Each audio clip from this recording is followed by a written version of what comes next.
Bonsoir et merci de nous rejoindre sur Al24 News pour ce flash d'information. C'est demain à 7h, heure palestinienne, qu'entrera en vigueur la trêve humanitaire entre le Hamas et l'entité sioniste.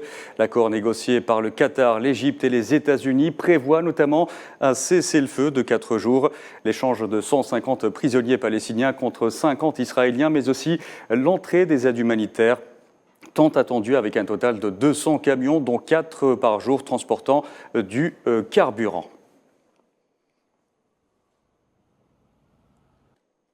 Et en attendant l'entrée en vigueur de la trêve humanitaire dans la bande de Gaza, l'entité sioniste a poursuivi le massacre des populations palestiniennes en concentrant ses bombardements sur les hôpitaux, les rares qui fonctionnent encore. Le bilan des victimes palestiniennes depuis le 7 octobre s'élève désormais à plus de 14 500 martyrs, dont plus de 6 000 enfants et 4 000 femmes. Et ces chiffres grimpent sans cesse malgré la conclusion de la trêve humanitaire entre le Hamas et l'entité sioniste. Les bombardements israéliens continuent de cibler les civils, faisant de plus en plus de martyrs palestiniens. D'ailleurs, la nuit dernière a été considérée comme étant l'une des plus meurtrières depuis le début de l'agression sioniste.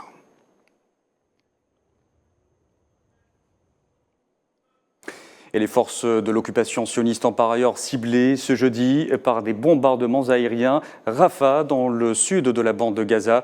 Ces raids ont fait 6 martyrs, dont 3 enfants.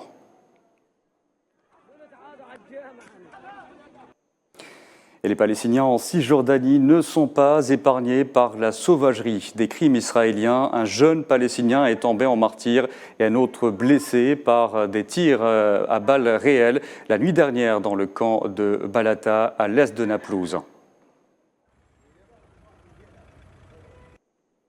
Et dans cette spirale de violence, Khaled Abou Samra, chef des services à l'hôpital Shifa, a été arrêté, ainsi qu'un chef de service de l'établissement le plus grand de la bande de Gaza, assiégé par les forces sionistes.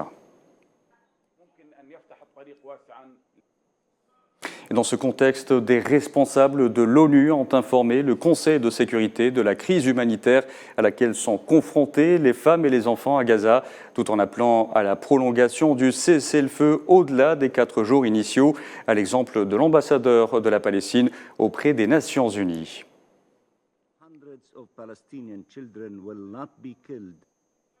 Dans l'actualité également de ce jeudi, le ministre algérien des Affaires étrangères, Ahmed Attaf, s'est entretenu avec son homologue de Guinée équatoriale, Simeone Oipno Essono Angué, peu avant le début des travaux de la réunion ministérielle préparatoire du 5e sommet du groupe des 10 de l'Union africaine sur la réforme du Conseil de sécurité à Oyala. Les deux parties ont souligné à cette occasion l'importance de ce sommet africain au regard de la conjoncture internationale et régionale actuelle.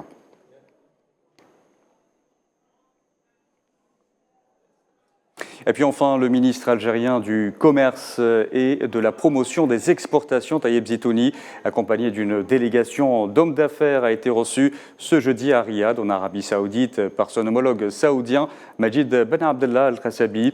Ce dernier a souligné l'importance du renforcement des relations commerciales et d'investissement et l'établissement de partenariats avec le secteur privé entre les deux pays dans divers domaines, ainsi que l'établissement de relations stratégiques avec l'Algérie. Taïeb Zitouni doit notamment présider les travaux du Forum économique algéro-saoudien.